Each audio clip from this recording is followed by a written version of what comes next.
The group home people came to her after she'd been there for 5 years. And they said to her, well, you're in the kinds of group homes that have 8-hour oversight. We also have group homes that have 24-hour oversight, which you don't need. We're closing the 8-hour places. You can move into the 24-hour places, which you don't need, or you can move into your own apartment. And the family was like, no, you can't move into your own apartment. We were really scared. We thought of all the things that could go wrong. We were so afraid. And of course, since we say no, she says yes. So she moves into her own apartment. And when she moved into her own apartment, the break between her and the family became almost complete because we were so upset with her. Because we knew what was right for her. Why wouldn't she listen to us? Why was she doing all these ridiculous things like thinking she could live alone? So we were very frustrated and scared. And so at that point, mostly, we were communicating with her through her letters. My sister routinely writes everyone in the family tons of letters. And when I say tons, I mean 3 or 4 a day. It's true. And they're wonderful. And she's done it for many years. And they're always charming and make you feel good. And she decorates the envelopes very elaborately. And they're so colorful and cheerful that no matter what mood you're in, you come home, and you open the door, and there are all these paper jewels spread on your vestibule floor, and your spirits lift up. Now, for many years, these letters had in them stories about things that were going on with soap opera stars, which is not terribly interesting, I have to say.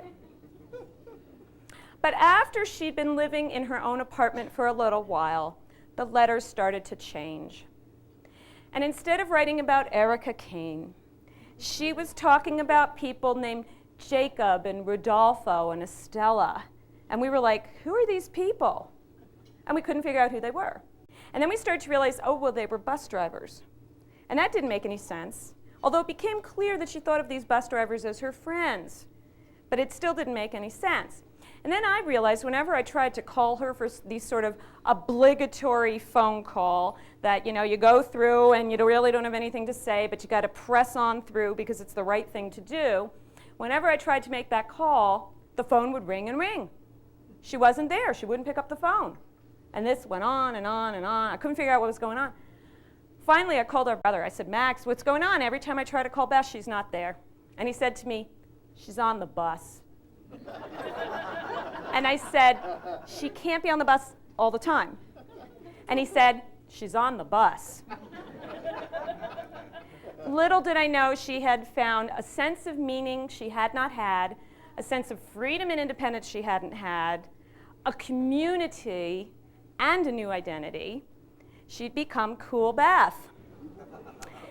This happened on October 18th, 1993, when, for reasons she can't remember, she took her knowledge of travel training and her bus pass, went down in the elevator from her apartment out to the local bus shelter, waited for a bus as she'd been taught to do, saw a bus coming from the top of the hill. It came down, she flagged it down, it stopped in front of her, the door opened, the driver looked at her with the nicest smile, and he looked like the nicest person. And she thought, oh, this looks like fun, this looks like a good thing to do. And she got up the steps to the bus and showed him her pass as she'd been taught, and the door closed as she sat down, and the bus took off, and she turned to the passengers, and guess what?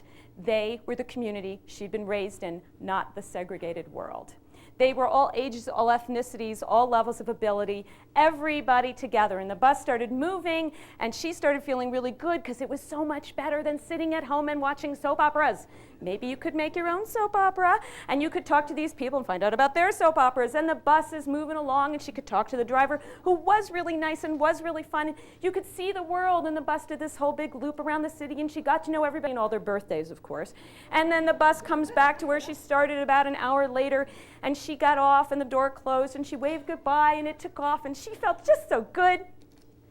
And then she saw another bus coming down the hill, and it started pulling up in front of her. And it was a different driver with a different smile, and she got on, and she started riding bus to bus to bus to bus to bus from about 6 in the morning till 6 at night, 6 days a week. And she would ride on Sundays, except the buses don't run on Sundays. And she became what the Philadelphia Inquirer later called a serial bus rider.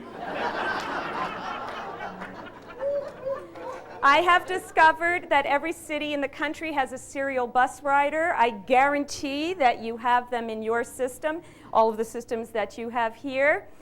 Many of them are people with some kind of cognitive disability, but not all. Many of them, like my sister, know all the drivers and their birthdays, know all of their schedules. My sister can tell you at any moment of any day the exact intersection that every driver is at, and the schedules change weekly.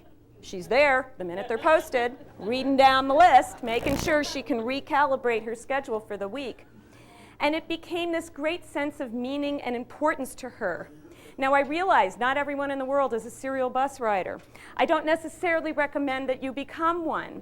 But through my sister, I came to see that the transportation world, community and public transportation, provides an incredible sense of community support, friendship, and warmth to many, many people. And to my sister, it gave her a life that she otherwise wouldn't have had, and she fell in love with it. And by the way, she fell in love with it so much that not only can she tell you the top 10 songs that are airing every week, she also ranks all the drivers according to the top 10. And you always know what number you are and when you get demoted, and if you are in the top 10, you too are cool. But of course, since I'm her sister, I am never cool.